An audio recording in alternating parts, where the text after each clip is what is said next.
I think. Maybe tell us a wee bit about, well, please feel free to react to anything that Robert has said or expand on it, or like what you see as being your place in a theatre like this. But of course we also want to hear a bit more about Rice Boy. Well, to respond to the two-way street you mentioned about a contemporary playwright being at a classical theatre, I had the benefit of being here in the fall for an extended period of time, and during that time I was able to watch a number of plays here. Right. And the analogy I would say is when I was a kid, I would watch Michael Jordan on television, and at halftime I would go out into the driveway and shoot hoops. And it's that, when you see genius, it inspires you to just play. Wow. So I was reminded of that now when you were talking about the two-way street. In terms of Rice Boy, it began as just as a very personal exercise. I was away from home for the first time, going to grad school in the States, and a few months into it I was very homesick, and I started to combat homesickness by writing about Waterloo. That's one of the settings in the play. That's my home, and I didn't know that that would continue into writing about my ancestral home, the home of my parents, India. So it became, it really just started as a valentine to both places and a way to combat homesickness. And it's very much a play about the divided nature of someone who comes from another culture. It's funny, I mean, I'm a first-generation immigrant. I come from Scotland. Not much of a cultural difference, perhaps, but I notice you're wearing the tartan of our ancestors, which is great. But even I am very much aware of a sort of sense of divided self, like where is my home, really? Now, this play is a little bit about that, isn't it? I hope so. A number of the characters in the play are haunted by their first loves, and I hope the extension can be seen that first loves are the homeland in this play. The people that have left are equally haunted by the place they have left, and the main character in the play is frequently up in the air, literally and figuratively. He climbs maple trees in Canada and coconut trees in India, and I think that speaks a little bit about that issue as well, of where is home for these people. That's the question.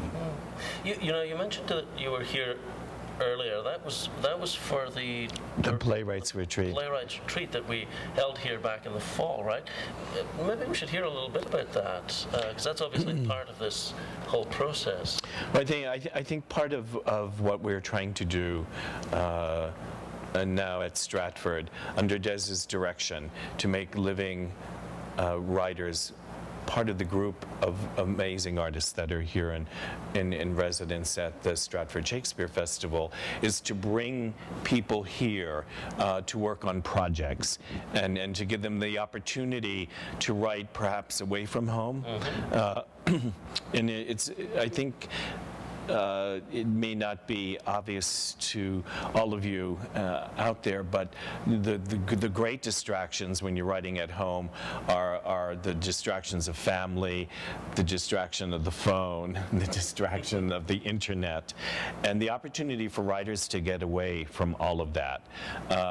And we invite people here for 3 weeks at a variety of times during the year, and then 8 writers came together in the fall here, and we put together the first Stratford Playwrights retreat I did with my colleague Kira Logren, and 8 writers were invited here for 3 weeks, and they were given travel, food, and lodging, and the privacy of working in their apartment or in a workspace at the festival, and then the added luxury, and I do mean this, of gathering at night over dinner to get to know each other, perhaps talk about how each writer works, what they face in the Canadian theatre scene as living playwrights and getting their work produced, and just the general things that come up in the room. For me, you know, sitting at dinner each night, it's a great opportunity for me to learn what's on the playwright's mind, what, you know, how we at Stratford might be able to help them aside from productions that we have here.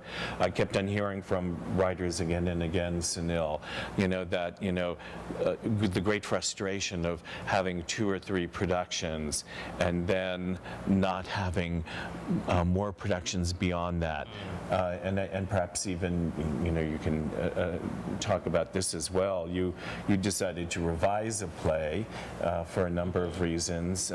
You were here for the Playwrights Retreat, of course, and you know, writers are always, I think the play is always evolving in a writer's mind.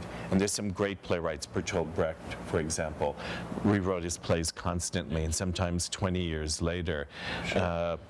You know, it's a very good point that you make, that, you know, in a really vibrant theatrical culture, a play doesn't just get one production and then, you know, become a textbook or whatever. It is revisited, and that is actually, I mean, Canadian theatre culture is relatively young, I guess, but that is really starting to happen. And the production of Zastrozzi we're doing is a very good example. But yeah, Sunil, maybe let's pick up on what Robert said. I'd like to know a little bit about what motivated you to revisit the play. I mean, this was a play that, well, give me just a little bit of its history. It premiered at the Yale Rep in New Haven, Connecticut. Which is where you guys met, right? That's right. Yes. That's right. And then it had a production at the Mark Taper Forum, their second space in Los Angeles.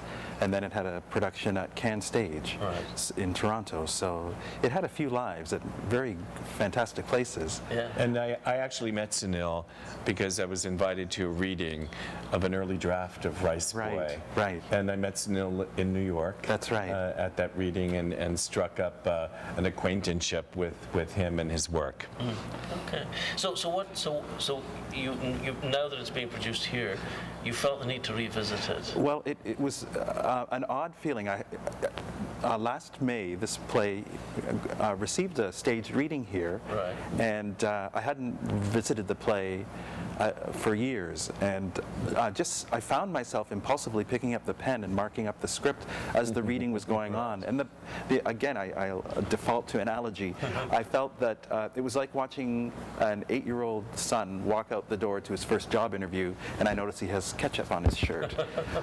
So I really wanted to clean him up a bit. Yeah. But the more I looked at the shirt, the more I saw it was going to need a big scrub, not a spot wash. So I think time and hopefully a little bit of wisdom gave me a little bit of perspective on this play. As I mentioned, its genesis was personal, and I think the odor of that still was on that play, and the revision process has allowed me to sort of have the distance of not looking at in a personal way, but looking at other characters that perhaps weren't as fully developed. So it's just been, I have to say, I've never had the luxury of working with a dramaturge this closely for this amount of time. For 1 year I've been working on this script in dialogue and consultation with Robert and also the director of the production, Guillermo Verdecchia, and I'm really proud about the script, but I'm also humbled because I understand that there was no way I could have done this in isolation. I would have done it if I could have. And I wanted to just interrupt for a moment, because I think when we approached Sunil to see if there was a new script that he wanted to offer us, he said that he would like to work on Rice Boy, go back and revisit Rice Boy. And I've worked with Des for over 25 years now. And he believes in that great work comes out of supporting artists. And so for us, if what he most felt he wanted and needed to do was revisit this play, then that was the best reason to be doing this. And so that's will become part of what we do here. You know, we want to look for new Canadian plays and premiering Canadian plays, but when we should be led by the artists, because hopefully that will be the most exciting work for you to see. Good work comes out of supporting the work of artists.